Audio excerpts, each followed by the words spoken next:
Trigonometry, Pythagorean identities. We have a right angle triangle, angle x, adjacent side, opposite side, and the hypotenuse.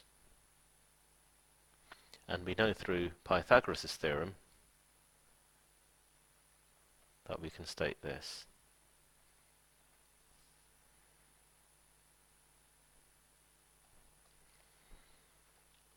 Sine x is equal to the opposite over the hypotenuse.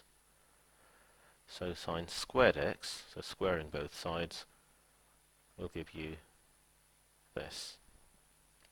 And likewise, cos x is equal to the adjacent over the hypotenuse. So cos squared x will give you this.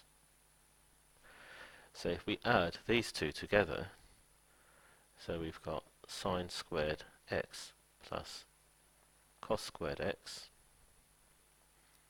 which is equal to o squared over h squared. That's the sine squared x ratio here,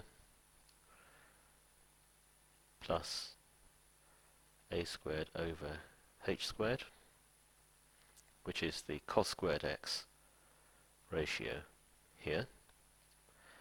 And we have two fractions, they have the same denominator, which means we can write everything like this, using that common denominator. And looking up here, o squared plus a squared is equal to h squared. So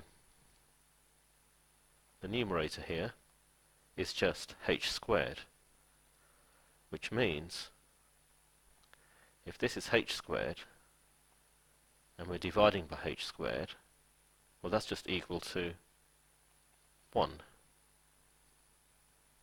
So using some basic properties of a triangle, using properties of a right angle triangle, Pythagoras' theorem, we've shown that sine squared x plus cos squared x is equal to 1. This is an identity, so you can write it like this, with the three lines there.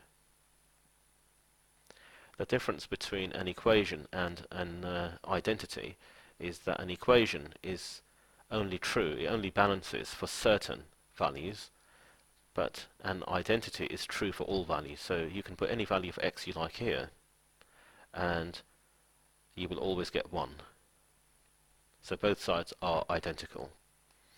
To use this identity, the angle here and here must be the same. So you could have sine squared 3x plus cos squared 3x, and that will give you 1.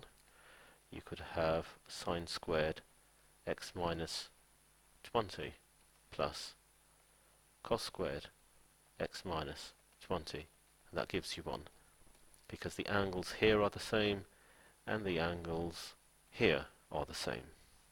So you're not just limited to having angle x. This can be rearranged into sine squared x is equal to 1 minus cos squared x. That's a useful form. We could also have cos squared x is equal to 1 minus sine squared x. Starting with this identity again, if I divide every term by sine squared x, so if I divide by sine squared x throughout, then we get sine squared over sine squared, which is 1, plus cos over sine. Now sine over cos is tan, so cos over sine is cot, but this is squared.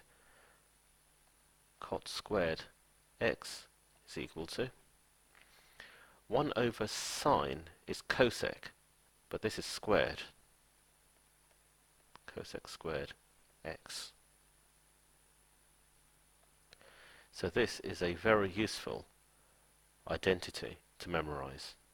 So it can be written like this. because it is an identity.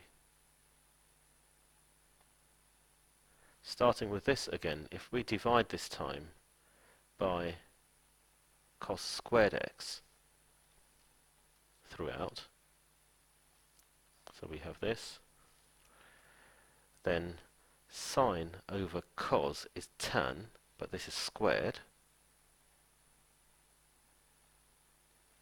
Cos squared over cos squared is 1. 1 over cos is sec, but this is squared. So this is also a very useful identity that should be memorized.